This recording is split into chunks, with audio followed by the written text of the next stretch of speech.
mental health, I think, is something that has been on a lot of people's minds, and we really weren't sure what to do with our first speaker series for this year, and this has kind of been bubbling up all across the world at this moment. You know, there are mental health issues going on with every facet, demographic, type of person, and we know that our students with learning differences, are particularly affected. So this felt like a good way to kick off our series. So there are 4 parent speaker series this year. The next one will be me talking about how to create structure in your home for students with attention deficits. So mark it on your calendars in December. I also have Lance Oldham, hello sir, yes, and Cynthia Malpin, who these are our 2 licensed mental health professionals who work here at Noble Academy. So these are our 2 counselors. They're here so for the questions at the end, if anybody had a question about kind of how Noble addresses mental health, they will be able to. But I do think it's really important to remember that, or to say that we're a school, and our very primary purpose is educating kids. And we know 100% that it's really hard for a kid to sit in a classroom and learn anything when they're feeling incredibly anxious or depressed or any of these kind of feelings and things that Joe's going to talk about.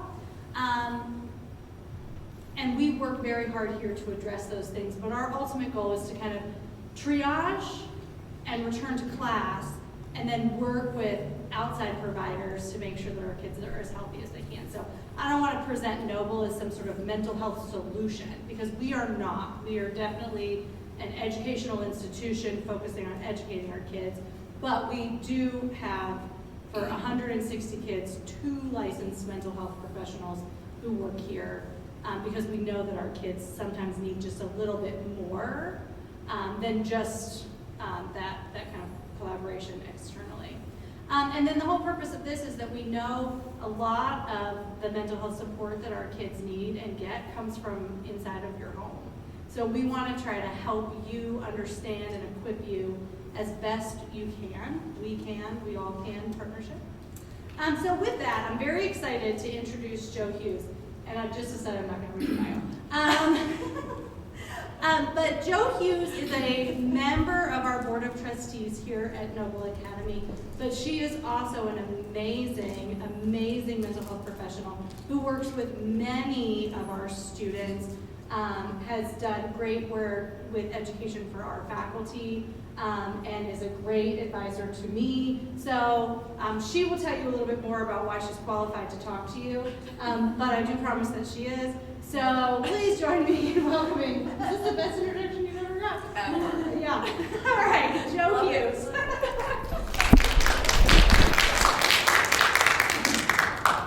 All right, can everybody hear me okay? I'm not usually one to speak behind a podium, but because the microphone's here, I may step away, but and just let me know if you can't hear me. So yes, my name is Joe Hughes, and I am a member on the board of trustees at Noble here. And it's been quite an honor to get to know the school and the students and the faculty over the years that I've been a member. I didn't know much about it. I did become interested in Noble for a personal reason and professional. As she mentioned, I'm in the community, and I have a lot of, I see children, I see adolescents, ages 5 and up, and I see adults. I do addiction medicine as well as psychiatry-focused conditions for those populations. I also have a child who is intellectually disabled, and that's kind of the heart of why I got kind of into psychiatry. She, unfortunately, her level of functionality isn't quite Noble material, so that wasn't an option for her, but that's how I first was introduced to Noble, was looking for other options for her. So I have a personal interest, but I also have grown to really love this school and all that it represents, and I recommend a lot of folks here because I think there is such an amazing staff, faculty, and mission as part of this. So about me, I've been in Greensboro with my family for about 22 years, moving from the Midwest area. I'm a mom of 3 adult children. I'm also a grandmother for the first time of almost a 1-year-old, so that's exciting. Any grandmas out there? What? So exciting. It's like so different. than your own kids. I always say that. Well, the cliche is true. I'm just here to tell you. I was a stay-at-home mom for 10 years, and raising an intellectually disabled child kind of challenged some things. She's not medically fragile, but she definitely has some medical issues. Piqued my interest again in medicine, and in my early 30s, I decided to go to PA school, and I was on an ambulance for 2.5 years. I went to Wake Forest, and I graduated in 2009. After graduating, I started my career in emergency medicine, which I did for 4.5 years, and switched to psychiatry 10 years ago, solely. I am board certified generalist, which is the PAC. I'm a physician assistant. Everybody familiar with PAs? I can explain that if people are not. It's kind of like we're an advanced practice provider now. It used to be called mid-levels or extenders. We're kind of in the same line as a nurse practitioner. So PA is a relatively new position in the medical world, only around since the for about 51 years. So I am board certified for the PA profession as a generalist, also in psychiatry, which is what that CAQ means, CAQ in psychiatry. And I'm also getting my doctorate in medical science as well, so to be determined, TBD when I get that doctor in front of my name finally. I work at 2 locations primarily, Triad Psychiatric and Counseling Center and an outpatient center, and also High Point Center for Child Wellness, which is part of the Family Service of the Piedmont Network, if you're all familiar with that group. Sees kids 5 to 15, sometimes 18, depending. So I love this little quote here by Lemony Snicket: just because you don't understand it doesn't mean it isn't so. And this is the thing about mental illness that I kind of want to rip the Band-Aid off, is people don't, you can't always see when someone's suffering. It's not like you break your arm and you're wearing a cast and you can see it. It's a visible issue. This is definitely behind the scenes, hidden and private. And people don't want to talk about it. No one wants to talk about their problems, or that they're suicidal, or that their child may be having those feelings. It's really in the closet, so to speak. And I want to pull it out of the closet because I think that this is an issue, as Amanda mentioned, that is really getting much more traction in our country, especially since COVID. So I'm going to go from there. So the adolescent brain, I want to give a little history, a little biology lesson about adolescent brains. They're very different than adult brains, as we all know this, right? But really, they're different. So what are they thinking? Yeah, so all these emotional states, I'm sure if you have an adolescent or a child, have seen either 1, 3 of these at one time in rapid succession. They're happening all the time, and you're like, what is going on with you? Like, who knows, right? What happened? So physiologic changes, what's happening in the brain? It's a time of rapid learning. So from about 10 to 14 years old, the adolescent brain goes through a period of growth like none other. It's becoming the brain it wants to be when it grows up, essentially. And no other time in a child's life does this happen, except for maybe in utero. But this is like an explosion. So their brain is exploding with structural remodeling. And it's just like all the dendrites, all the neurons are going, okay, we're just going to grow and see where we end up. Around 17 or 18, that starts to pare down because the brain can't take that kind of energy, right? It can't sustain that. So it starts to pare it down, and we start to see what kind of person that adult is going to be, that rising adult is going to be. So these processes, though, can be affected by what's happening around them, emotions, risks, trauma especially. That's a big thing I want everyone to remember, especially like in the COVID times. There's so many kids. I used to work in inpatient at Old Vineyard Behavioral Health for 8 years as well. I did the adolescent unit, especially during COVID. I'm no longer doing that for obvious reasons. It burnt me out. It was a lot. But this age group, 10 to 14, was the highest number we had in the hospital all the time. There was a scary statistic I saw that the biggest risk of increased suicide is in this group, this age group. They're impulsive, they're sad, and they don't know what to do about it. And they don't have the adult brain or the cognitive development to go, oh, wait a minute, I need to be reasonable about this. So adolescent brains, full of emotion. Their amygdala, which is part of the brain, it's the fight or flight response part, is like 10 times bigger than an adult's. So they're like, give it to me now, I want it now, right? And this is what they do, right? We know teenagers that do this. The front part of their brain, the emotional regulatory center, the frontal lobe, is not as developed. And this part takes over the frontal lobe. impulsivity. Most children who attempt suicide or are successful, we don't know what happens in the brain of the successful, of course, but at the attempted, they regret it immediately after they started.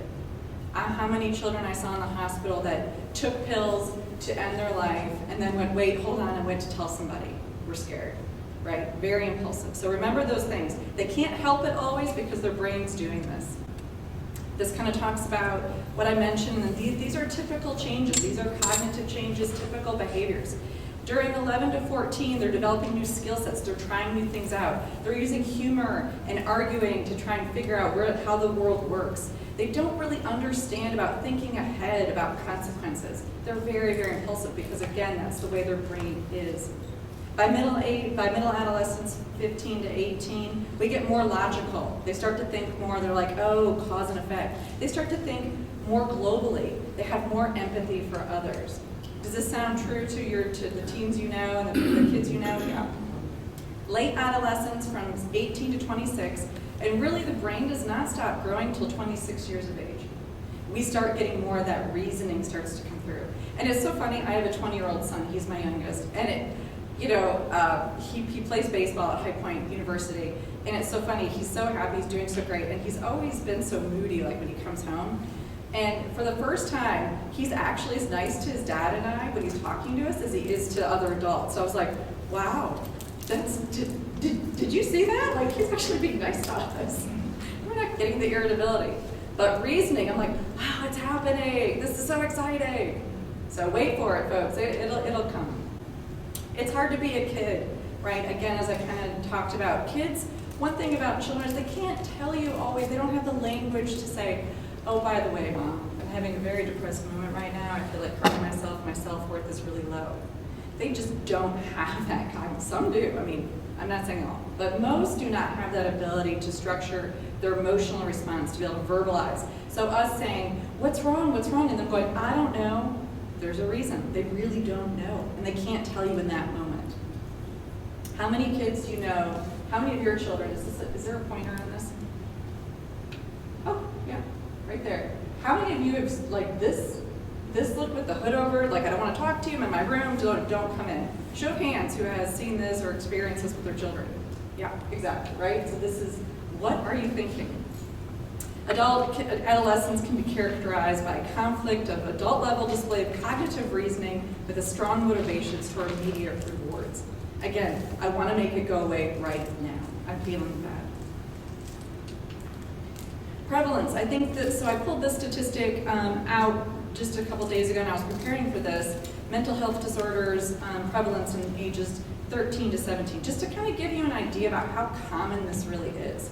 Approximately 6 million children in the United States, and this is gathered from 2016 to 2019, have ADHD. 6 million. 5.8 have anxiety, 5.5 have behavioral issues, and 2.7 are depressed.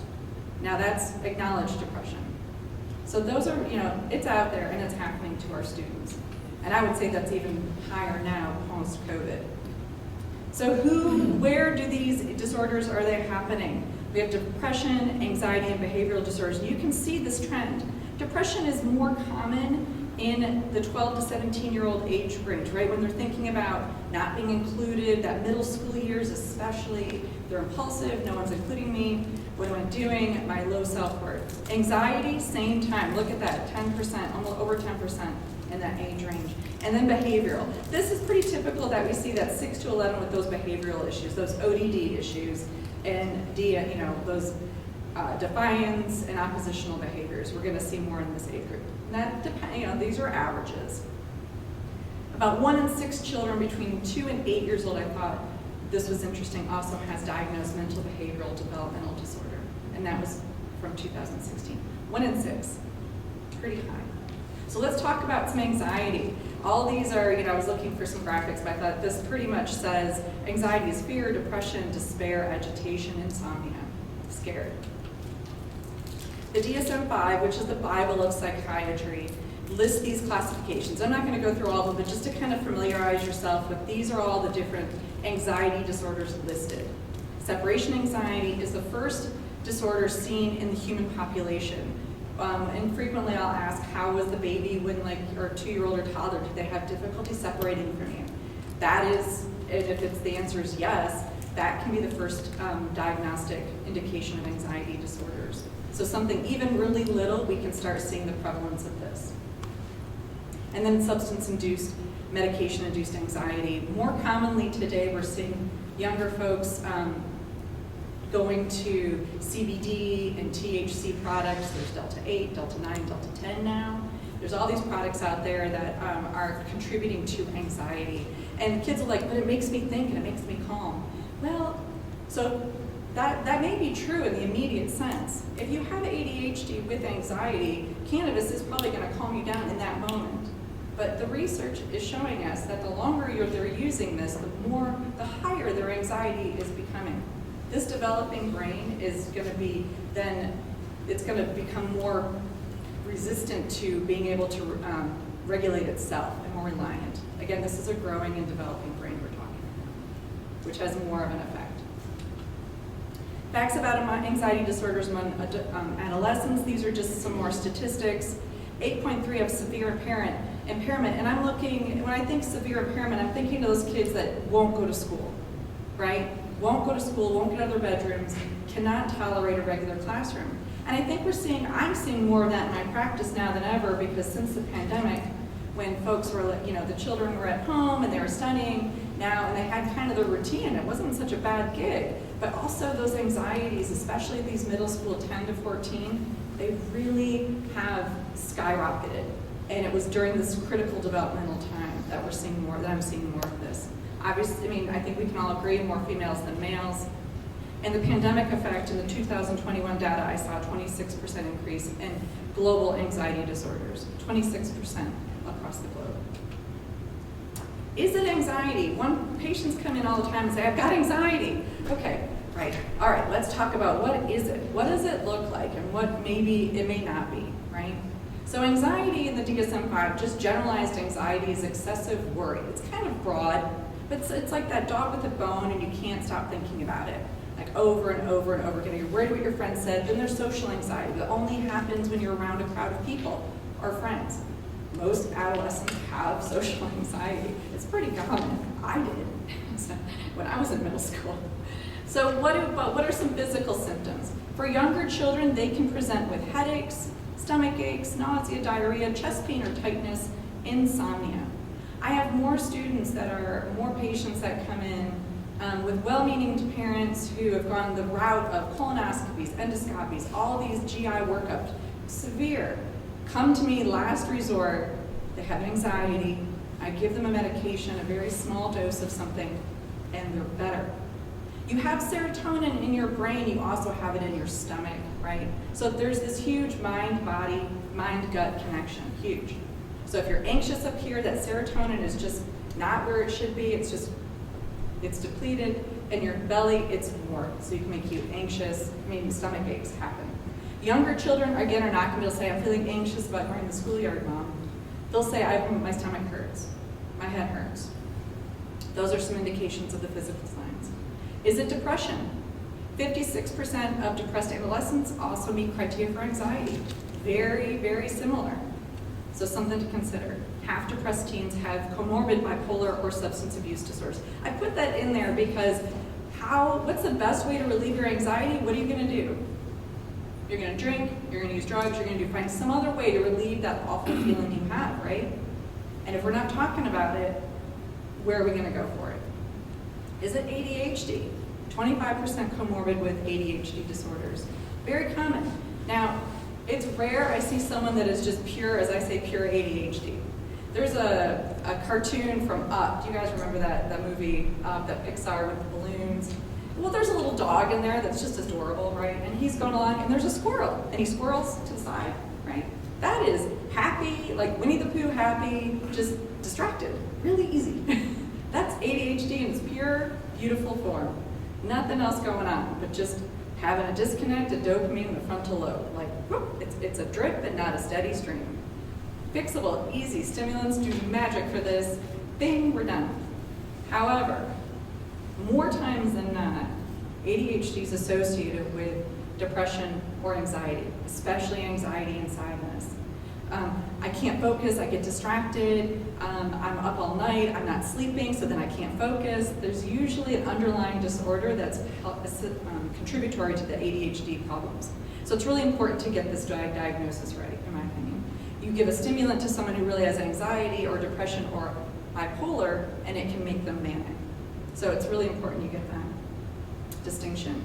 Behavior issues, are they having problems outside the home, at home, problems with peers, all of a sudden they're withdrawing, and they're anxious, that social anxiety I mentioned, and oppositional defiant to authority, and not just at home, but at school as well.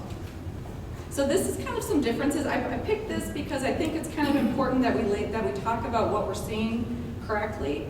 For me, it makes a difference because the medications I prescribe affected, these all are different parts of the brain.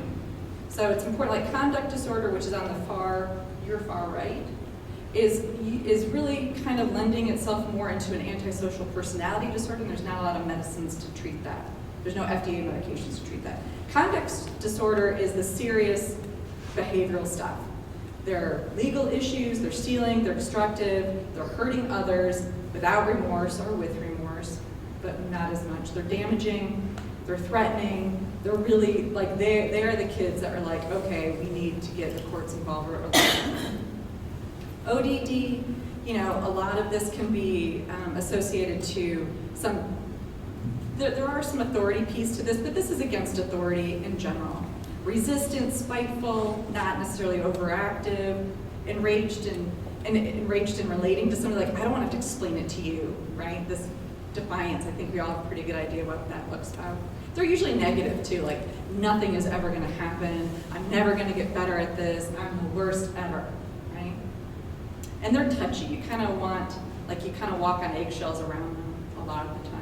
ADHD is more negativism associated with situational with their attention issues. Like in school, like they just get frustrated when they can't read or they're not keeping up with the classwork or something distracts them and they just don't feel smart. And that's more of a problem, I think, in a public school setting with a much bigger classroom than it is obviously at Noble, which is one of the benefits of this school. The faculty and the mission is around helping those students who do struggle with that attention issue. They're disorganized, they're avoidant, they're overreactive, blow everything out of proportion. They can be impulsive. Impulsivity is very important with this. I want you to think about that as well.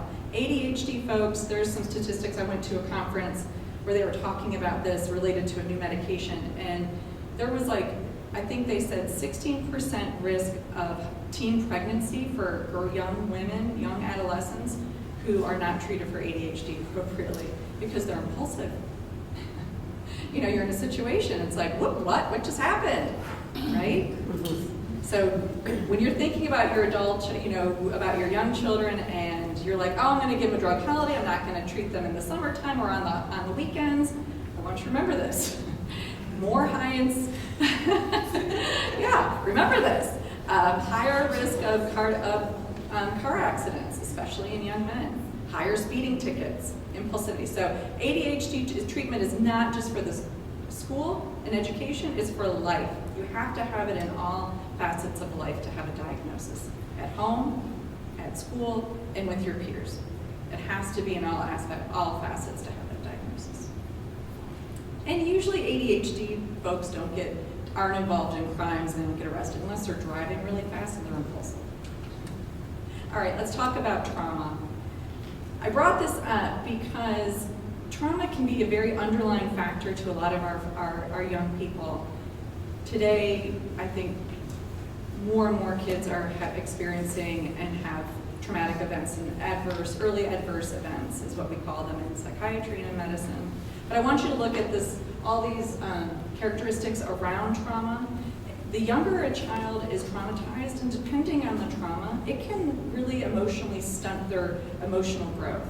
And they kind of sometimes get stuck in that age range, and they cannot grow because they're so worried that the world isn't safe. If you have a child that's traumatized, and let's say 5 or 6 years old, they may get stuck developmentally in that age because they're so, their brain just went, the world, like a cat hanging up on the cartoon, the cat on the roof, like on the ceiling, like this. They are like that all the time. And so they are constantly on zone defense. How do you teach a child who's in that state? How do you reach a child? How do they make real connections? So something to think about.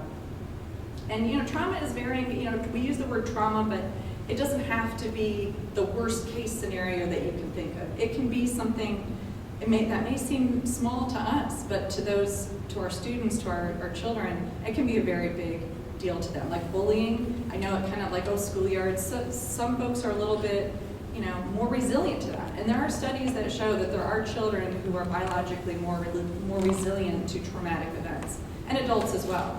We can't always predict that, but we're starting to be able to see some more risk factors for that. So that's kind of interesting data that's coming, research that's coming out. I think it's being impressive. Teenage depression. Dun, dun, dun. Yeah, I'm going to talk about cutting. That's a very disturbing image, but hopefully none of you have ever seen this in your child. These are the DSM-5 classifications under the depressive disorders. Again, I just listed them like I did for anxiety, as you can see. PMDD, which is a premenstrual disorder, is more common among young women than you would think, especially those touchy ones. So just kind of, we all kind of, some girls will have more exaggeration of PMS symptoms than others, and it's something to not forget and just kind of write off like, it's nothing. She'll get, maybe, but maybe it's something more than that. And a medication can be helpful for helping her even out and deal with those difficult times. Some facts about depressive episodes among adolescents. You can kind of see the graph here on the right, but the sex, female, much higher than males. Also higher instance of comorbid with anxiety. 73% of depressed patients also have anxiety, and behavioral problems, as you can imagine. 13.3% of the total adolescent population, 2 to 17, has had one depressive episode in their lifetime so far. That was pretty staggering too. Doesn't mean they have depression, but they've had an episode. It's worth investigating. These are some other statistics I found. I love statistics. I think they're just, they kind of just put the finer point on things. But I wanted to pay particular attention to 36% had persistent feelings of sadness or hopelessness. 36%. They may not have had the diagnosis of depression, but they're pretty much getting on their way, and it's something we need to watch for and ask your child about. Look at the substance use disorder overall, alcohol, and illicit drug use. I think the illicit drug use is more related to the THC, but I'm here to tell you, the opiates, heroin, methamphetamine, those can also happen in this population. So it's, even though, and cocaine, especially for folks who have ADHD. Cocaine is a stimulant, and it works like, it's a very effective ADHD medication in a very short, bad term, but it has other properties, but there's just 80% of folks who are cocaine use disordered have ADHD as well, or they did as a child. So something to think about, again, that self-medication. And 15% have made a suicide claim. 8.9 have attempted. Treatment, I just wanted to kind of share this a little bit, and I know there's not enough psychiatric providers to go around from my colleagues and everything I know, especially children in this area, but it's really important, and I just want you to see that the treatment with medication alone was the least common at 2.4. And I'm not saying medication is the way to go for everybody. That's not what I'm here to say. The evidence base shows us that therapy is the gold standard, and then from that, depending on the severity and the longevity and the criteria met in the DSM-5, whether medication is appropriate for your child or not. All right, so we're going to talk about suicide. And I think it's important that we actually say the word suicide to our children, because if we can say it out loud, they can also say it out loud. And it takes some of the fear out of it, some of the strength behind that word. Like, I'm bad, I'm really bad, I'm almost there. Like, there's a lot of verbiage around that word, but no one really says it. So let's take the air out of it. Let's take the power out of that word, suicide. These are some definitions that I think are helpful for parents to know and educators to know. Obviously, what suicide is defined as death caused by self-inflicted injury. Suicide attempt is a non-fatal but self-directed, potentially injurious behavior with intent to die as a result of a behavior. Ideation, this is where it gets kind of thick. Like, I hear a lot of adolescents because they're very versed in this right now, at least in my patients. They all know about suicide ideation. I think, Netflix has a show about 15 ways to die or something. And suicidal ideation is you're thinking about it. How often are you thinking about suicide? Do you think about it every day when you wake up? Is it only when bad things happen to you? Do you think about it mostly when you go to sleep at night? If you're an adult and when you're driving in the car and you just think, I'm just going to go off the edge here. How much easier would that be? My life is better. Everyone would be better without me. That's ideation. Suicide is the leading cause of death in the United States. It really just is awful. There's twice as many suicides in the United States as there were homicides. This is ridiculous, in my opinion. This statistic doesn't need to be here. Not that I'm saying we can fix it overnight, but I think being aware of how common this is really important. The 10th leading cause of death overall in the United States, over 47,000 people, and the second among individuals 10 to 34. Again, recently, there's been a huge increase of suicide deaths from 10 to 14 since the pandemic started, since we're looking back at research now, by about 45% to 60% from what I've seen. Does that sound like what you guys have seen too? Yeah. This is just kind of a very busy slide, but I wanted just to kind of give you the highlight where the suicide, this is the people, what people died from, the ages, and you can see suicide up here, the 10 to 14, 15 to 24, and 25 to 34. Second most common reason this age group dies is suicide. Pretty sobering. So let's look at the risk factors. Suicide risk factors: previous suicide attempts, isolation, loneliness. If you see your child all of a sudden withdrawing from you or your family, or they just want to be alone more often, you can't really understand what's going on, they're really shutting you out, really start inquiring more about that. Non-suicidal self-injury, cutting. Oh, I could have a whole hour just talking about cutting and what that means. But that's also a sign that they're willing to harm themselves, so the next step is logical. Mental illness, of course, family stress dysfunction, family history of suicide, environmental risks, and this is more like there's a firearm in the home. I ask that question often, especially if I have patients that are considering this or self-harming. That's one of the first things I ask. And I make no qualms about it. Not that I'm not pro-gun or anti-gun. Just you have a child in your home that's at risk of suicide. I want to make sure that they're safe as they can be.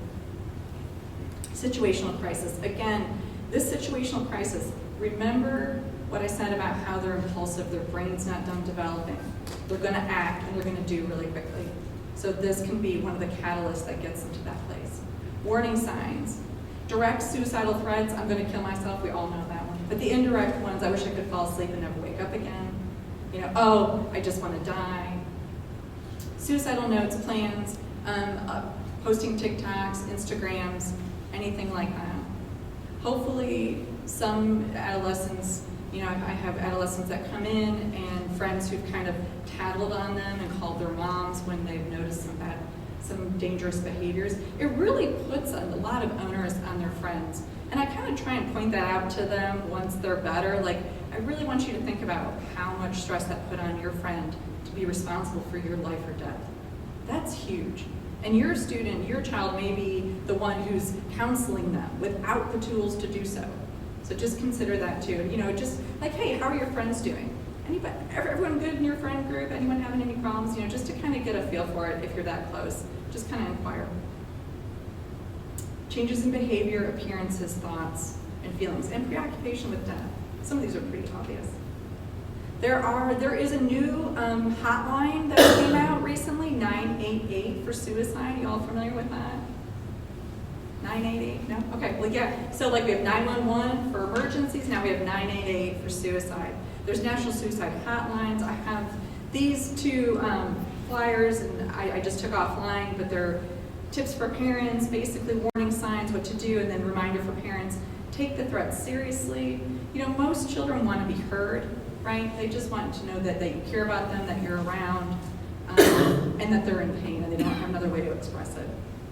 Don't ignore it, I guess, is my point to that. And not that you would.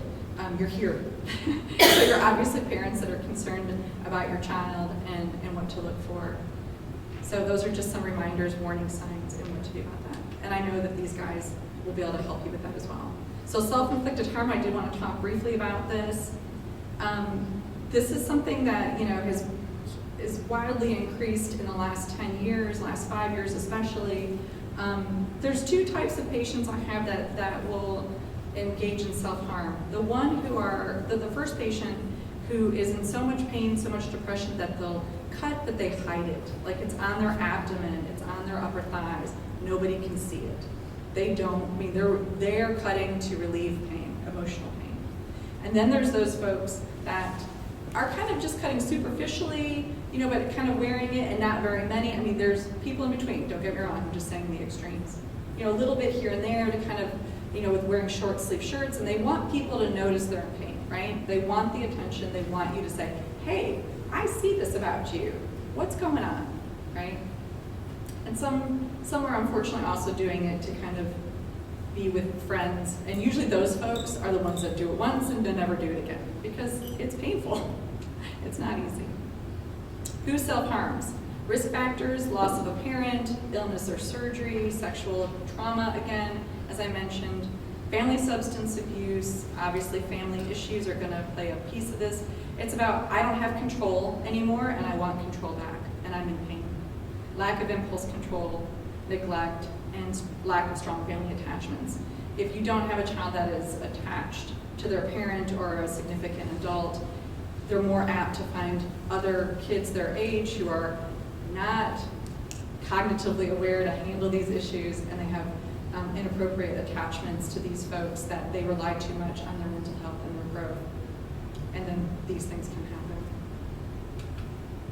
Is my child self-harming? And this is a really, like, some parents are like, had no idea that their child is doing this until I asked the pointed question, and the parent will be like, absolutely shocked. Many a time I've had parents break down in tears because they had no idea this was going on. And I was just happened to be there, the caveat that they felt comfortable to tell. So that was the good news, but now we can watch it. Appears withdrawn. Again, these are very similar to what I've already talked about. Rapid mood changes, tears to laughter, easily angered, chronically irritable. Again, that sounds like a teenager, but more so than usual. Change in behaviors. If they've had significant trauma like breakup, you know, peer issues that they can't seem to quite get over. If they're not sleeping well at night, academics are failing, they're wearing inappropriate clothing. This is for the folks that don't want you to know. They'll wear sweaters and hoodies in 90-degree weather, right? They're never wearing shorts, and they're not wearing bathing suits. So some things, and then notable unexplained cuts. You're like, especially if they appear in a line, you know, you're kind of like, but you all know now. You're gonna be on it. Why are they doing this? You know, there are some adults also that do self-harm as well, and my belief is it's, again, that wanting to control, feel something. Emotional pain is really hard to manage, especially in an underdeveloped brain, right, cognitively speaking. So you want to feel something. If you're in so much anger, so much pain, you harm yourself, you have physical pain, guess what? You transfer your focus to the physical pain, and you can escape that emotional pain. Now, granted, it's only for a short period of time, but hence the frequent cutting. So they do it to express themselves. They want a sense of control of their life. That's the only thing they can do, and they just want to feel something that's not emotional pain. Some do it also to punish themselves. For self-esteem, I deserve this, I'm not good enough, I might as well. What to do and say when you suspect self-harm? Ask how they're feeling. Try hard not to be judgmental, like, what are you thinking? Why would you harm yourself like that? All those things kind of perpetuate that feeling still of worthlessness and poor self-worth. And that's really hard as a parent, you know, looking at your child like, I made you this perfect being, and now you've just, what are you doing? It's hard to understand when your children are not well and what they're doing to hurt themselves. Acknowledge their pain, educate yourself about self-harm, what you're doing tonight. Don't avoid it, like say the word, are you self-harming? Do you intend to die? Are you thinking about suicide? I really want to know, and I care. And seek professional help. Deliberate self-harm is one of the most frequent reasons for psychiatric inpatient admission. Most common among girls 12 years and older, and a leading cause of death because of that risk of suicide right there, especially in this adolescent girl population. So on that level note, any questions? This is my grandson. But anyways, hopefully you guys have gained some insight into some things. If you have any questions and comments, I'm happy to talk more about it or less. I didn't go into a lot of other parts of this, but I can if you want, like bipolar disorder or autism as well. So, yeah, let me talk about autism first. So autism is a spectrum disorder. It was called Asperger's, high functioning was called Asperger's in the DSM-4. Now with the DSM-5, they're like, no, we're not calling it that. We're going to call it high functioning. So in layman's, in psychiatric terms, HF-ASD. And then there's low functioning. And the low functioning folks are the nonverbal, more severe folks who really usually require a lot more direct care.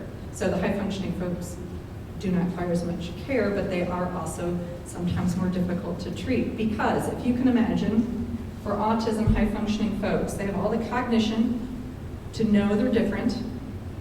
They know they're not like their peers. They know, and they can see that with everybody. So during this time, they're more isolated. They feel different. They know they're different. They're more likely to self-harm. Most of the kids I see right now are high-functioning autistic folks, children who are self-harming and are suicidal because they know enough, they're smart enough to know they're different, and it's more dangerous. And they're also more likely, because they're so rigid and concrete, they're more likely to attempt suicide because they are just absolute about it. There's no gray.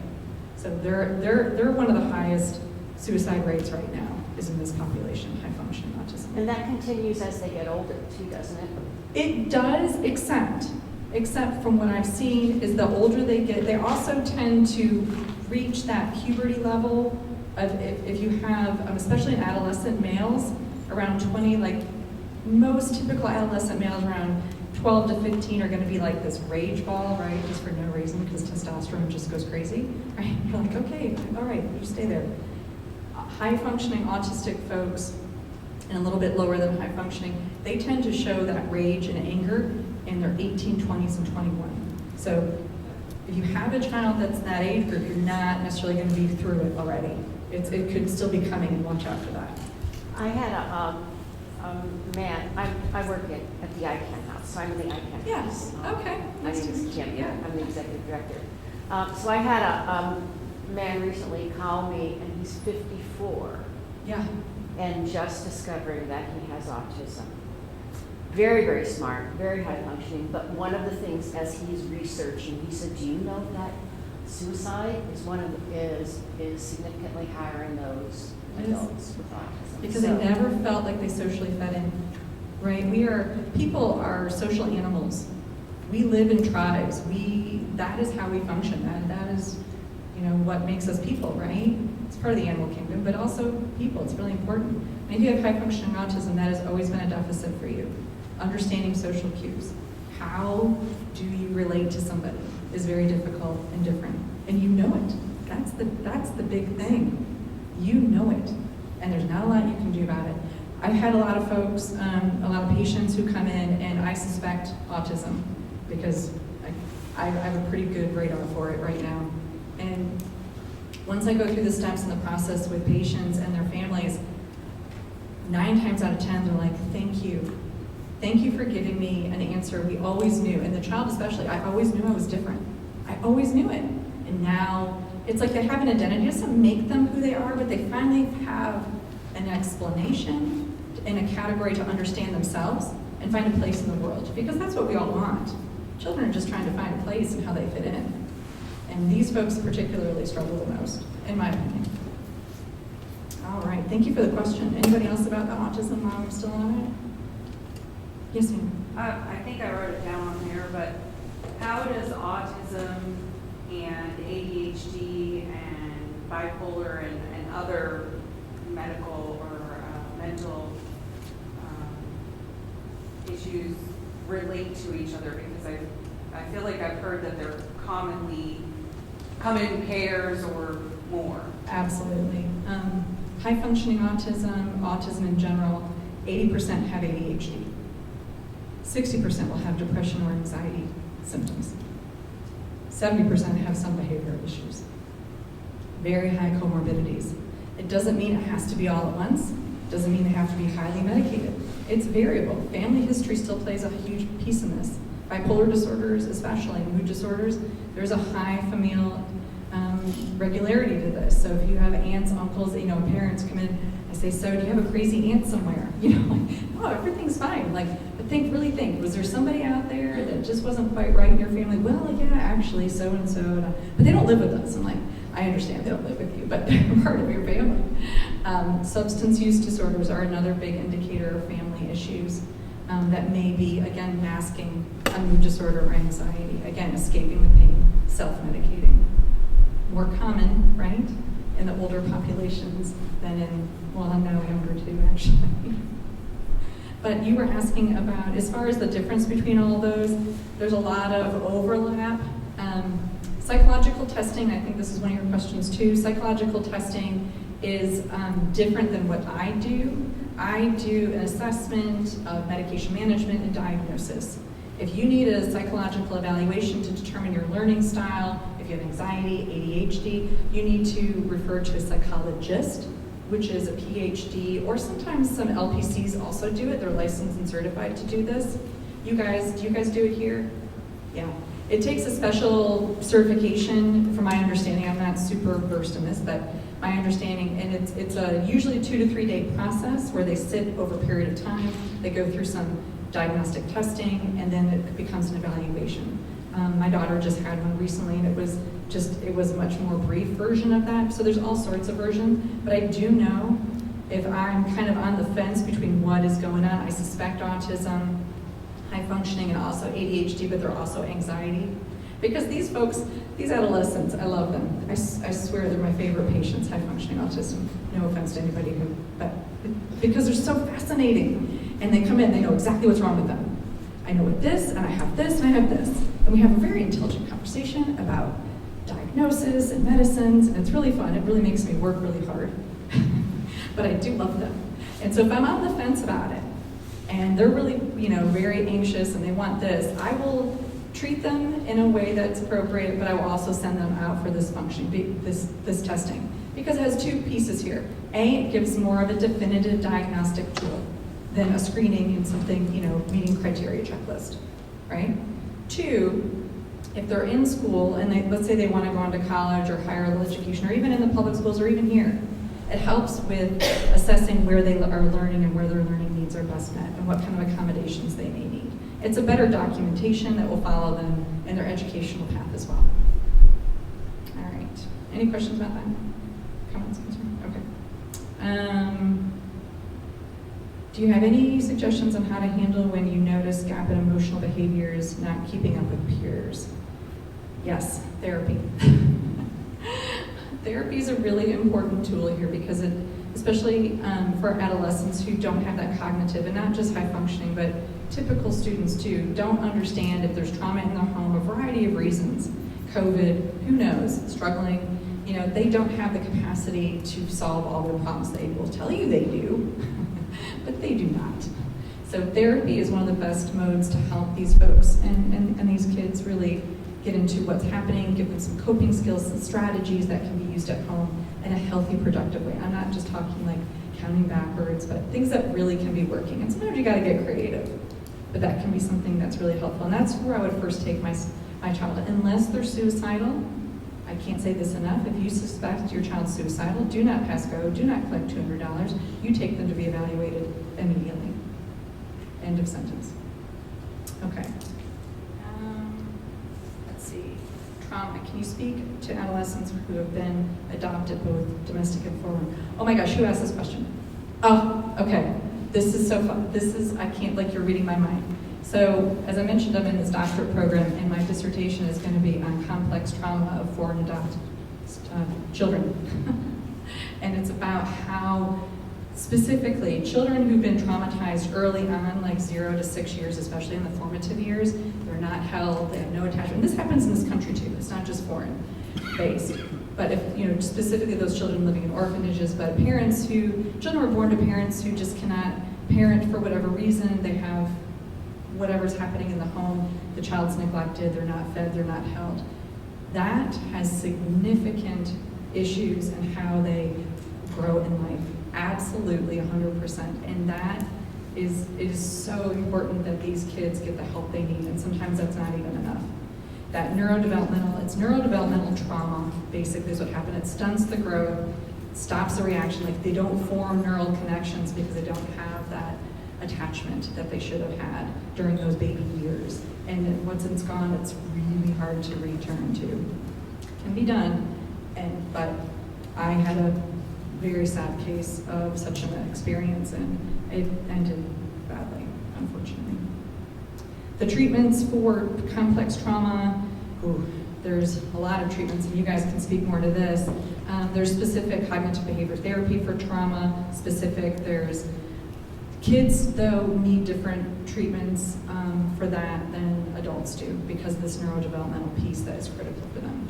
And I will defer to my colleagues who have more training in the therapeutic realm than I do. Sorry. But good questions. All right, how do you help a parent who's not see this or is unaware? Oh, that's really hard too. Hard is the time when I have to, when my suggestion and my thought process about a certain diagnosis, having to sit and talk to a parent can be very, very tricky. And as a parent myself of a child who's disabled, I've been on both ends, and at the receiving end was not easy, and there's grief that happens often. It's not just your one and done. It happens when they don't graduate with their peers. It happens when they don't get married or go to college. It happens when they don't have children. It's consistent on the spectrum, or it can be. And I'm all too familiar with that grief. I have two sets of parents now that are right in that, and we are yeah. And it's really hard when you're in it also, right? It's so hard when you're in a trauma or complex or you're grieving of any kind to step back and go, oh, all right, let me just take an objective view about what's happening. I think I can do that sometimes, but I don't know. That's really hard to do. And so I always recommend, getting outside help and counseling for that. And there are some resources that are good if they have some, like the Autism Society, the ARC of High Point has really good resources. There is a coffee shop, I'm gonna do the plug. That I've been a part of since the beginning is a Special Blend, and it's on Market Street. And I'm a founding member and a board member. My husband and I both. My daughter works there, but we employ intellectually and developmentally disabled adults, and it's because of this, to give opportunities of normalcy, right, typical living for these students as well and these people. So that's my point. I don't have any financial gain to that, by the way. I have a couple more questions. Anybody? Sure. Yeah. Can you talk about I've heard some parents talk about blood tests to determine how effective different medications are. Are you aware of those? Blood tests, no. Genetic gene site testing, yes. That might be what it is. Gene site testing is a buccal swab where they take saliva from inside the mouth and they send it off to a lab, and the lab then sends, back a form that basically states it measures in the buccal swab in your saliva what enzymes your body possesses. Enzymes are important in medications because it's what breaks down the medicine to be usable in your body, okay? We all have these. So this saliva will tell the provider what enzymes are most abundant in your body. And it will match it with medications because it matches the metabolism of the medications. So it's not exact science. It's, okay, this is interesting. And what it really is telling us is how well it's going to be tolerated, the medication, whether we should increase or decrease the dose, depending on how much and how well they metabolize, eat up the medicine or not eat it up very quickly, and how it will react with other medications. It really is about the interaction of the medication to the body as far as what they have. It's just another piece to the puzzle. It's not the only piece, though. Everybody understand that? Explain it? Okay. And it's not a bad tool. I like tools. They're fine. I find when I use the tool of the gene site testing that I've been treating to the tool anyways because of how patients responded. So, but it's really good if someone comes in brand new and they have this. I can start from there, and that's helpful. What is the best way to help a teen process a trauma? As a mom at home outside of therapy? Oh, very good question. I know you're going to say therapy. Yeah, outside of therapy. No, Yes. Thank you. I just have to say that. I mean, because it's the gold standard here. What can you do to help a teen process?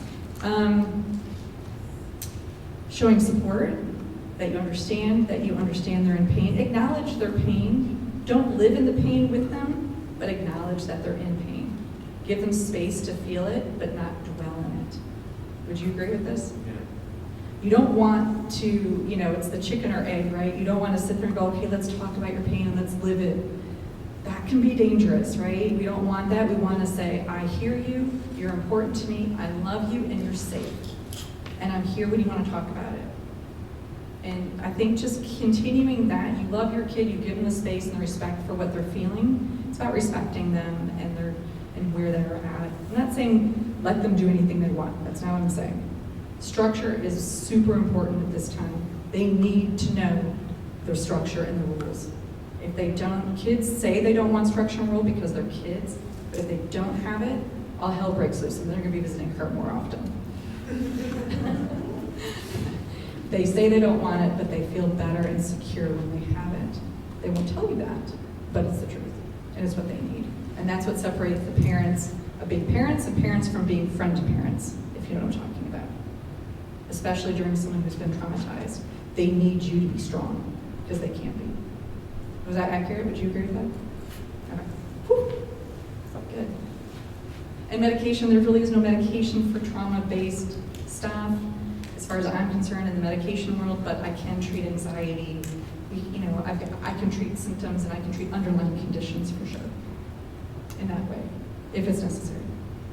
Good questions, you guys. Yes, ma'am. This kind of goes along with what you just said, but what do you think are the just like 3 key things, 3 or 5 or whatever, to promote healthy mental health in your with your 5 things? or 3? Okay, top thing. Number 1 thing that came to my mind, sleep. Do not let them stay up late and on their phones and not get sleep. I can tell you this, bad sleep cycles are the bane of just the bane of my existence. Oh my gosh, I hear it all the time. Bad sleep cycles precipitate depression, anxiety, more impulsivity, attention issues, problems at school, problems with peers, irritability. I could go on and on. Number 1 thing, protect their sleep. Their brains are growing at this rapid rate. The only time the brain grows, by the way, is during sleep. So if they're not getting good sleep, their brain's not gonna grow as easily as it could. It's still gonna grow, but this is when it happens. Things you learned in short-term memory that day get pushed into long-term memory during REM sleep. It is so critical. And 11 to 15-year-olds need 8 to 9 hours of sleep, according to the Academy of American Sleep Medicine. That's a lot of sleep because they're growing so much. Sleep, sleep, sleep, number 1 thing. Number 2 thing, have time with your child. Have family time, make time to have dinners together without cell phones. That's personable, one-to-one, interactive. I called it forced family fun in my house. And no devices at the dinner table, and we ate dinner together as often as we could. Something, making those connections, keeping that connection alive with your child, one-to-one, in the group, letting them know they're safe, they're secure, and they're loved, and they have you. Good diets, not just carbohydrates and junk food. Obviously, all those things to promote healthy living, good sleep, good diet, good connections. Watch find out who their friends are. Get to know their friends. Make them know that their friends are welcome to come to your home so you can kind of get to know them too. Again, let them bring you into their tribe as much as they can. Try to avoid letting them be in their bedrooms after school. it's something else. Because what happens when they go in their bedrooms after school? They're on their phone, they lay down, and they take a nap. Or they're on their phones and they're not doing what they should be doing. And if I could say a fifth thing, I would say limit social media and cell phone use. That would be my number 2 thing, really. But that's not realistic. And I'm not saying that that's ever going to change, because right now we have quite an attachment, adults and children alike. But that's something that I think we can limit. And again, have them invite you into their tribe. See if they'll fit, if they'll like you in their TikTok, like if you can join their TikTok or their Instagram. Kind of be where they're at, but monitor what they're looking at too, especially young people, 9 to 12. There's a lot of access on the internet to pornography, and it ain't all nice. Not that pornography's nice, but some of it is really, really bad, and it's easy to access. So having those parental controls, which are beyond me, but somebody who's smarter than I am can figure those out. I would watch that too, making sure, and if they do happen to see something, talk with them, be honest with them to where their levels are. I noticed you saw this, let's talk about it. Do you have questions? Yeah. That seem reasonable? Yeah. That is a really good question. Do you have anything to add back there, Lance? You said all great things I definitely agree with. The only other thing that comes to mind, and Jody, you've heard me say this before, is that we be good models for our kids. We want our kids to be able to learn how to regulate their emotions. They have to see us regulate our emotions. We want them to use healthy coping skills. They want to see us use healthy coping skills and just healthy living in general. So I think the more that we can model what we expect and hope that they will be, we give them a greater chance of policy. Good, another really good one too, yeah. And again, it helps them, I think, goes with the feeling safe and secure, knowing that you're solid and secure as well. Really good questions, you guys. Yeah, one more. Oh, I'm Right, sorry. did you have a question? What is your best recommendation, child in crisis that do not pass go? Where's the best adolescent? Yeah. Yeah. So in Guilford County, we have, Could you repeat the question? yeah, she was asking when an adolescent or a child's in crisis, where do we go? Basically, what's the best avenue? Yeah, so depending on what severity we're at, if we're at DEFCON 5 and they've taken pills, you call 911, right? That's easy. If they're threatening suicide and they can't stop, just take them to the emergency room. Wesley Long, if it's like after hours. You can also go to BHUC, Behavioral Health Urgent Care, which is a new facility down by downtown. I've heard mixed things about it, but it does have an adolescent place that kids can stay for about 7 days. Old Vineyard Behavioral Health also has an adolescent unit, actually 2, and so does Moses Cone Behavioral Health. So we do have options. Bryn Mawr is also a placement inpatient in the Raleigh-Durham area, and then we have one in Concord as well. And if worst case scenario, we always have a state hospital as well for the really troubled kids. But if it's like you've seen your child and they're cutting, if they don't have a provider, a psychiatric or therapist, I would get one tout suite and take them to be evaluated to make sure they're safe. But you know your child. If you think this is, there really is no right answer for any of this. It's, you know your child best. If you're feeling like you're out of touch with your child for a time because, and you know that, right? You'll have some idea. Maybe you do take them to the ER to kind of say, hey, I believe you, I trust, I hear what you're saying and I want to get help for you. Sometimes that's all it takes is just a visit there. They usually get evaluated and sometimes they're discharged, right? Like the next morning. And that's okay. And sometimes it's all it takes and then we get into a care with therapy or psychiatry or both. Really good questions. Hard choices though. I do have, if a patient of mine comes in with their mom and and they're established with me, one of my things I do is I will tell the parent, especially if the parent doesn't want to take the child to a crisis center or a hospital, I'll say, okay, all right. So for the next 24 hours, you are hands-on, hip to hip with this kid. I'm talking in the bathroom. You're sleeping with them. You're showering next to them. They are with you all the time. You go to school with them or they go to work with you for 24/7. They do not leave your side. They don't have privacy. They have nothing, that you take the doors off their bedroom. I don't care. 24/7, you're with them. If by the end of that 24/7, they're still feeling suicidal, they need help. And usually the parents are pretty like, okay, I want to avoid this and I'll try this. And I would say it's a 60-40 whether that they end up going to the hospital or not. Sometimes that's just enough where the child feels safe. Now this is not any evidence-based proof thing, guys. This is my own little thing that I do myself. But it seems to be, I know my thing is I want them to be safe. If they're not left alone, then they can't harm themselves or me, not because I'm with them. And then if that still continues, I'll know that it's a pretty strong feeling that won't go away, even with all that attention. So that might be something. But then I make them come and see me. Same. Or their therapist, or both. Yeah. Depending on what they need. Really good questions, you guys. Hard stuff. One more. Yeah. I'm seeing quite a bit of gender dysphoria. Can you speak about that and how you would approach it? And because I have parents that call. Yeah. Gender dysphoria is very prevalent now, and there's so many definitions that I kind of get like it's a definition soup for me. I don't know. Every time I turn around, there's another definition that someone identifies with, and I'm trying to keep really up to date with that because it's important for autonomy for the patient, making them feel respected. And I don't know, call me when I be called, whatever you want to be called. I think it's again about helping the patient feel, the child feel safe, loved, and getting the appropriate care and therapy to help them through them or they or he or she through whatever is going on with them. Sometimes, and a lot of this time is high functioning autistic. I see it more in this population than the neurotypical population. Again, they don't fit, they feel different.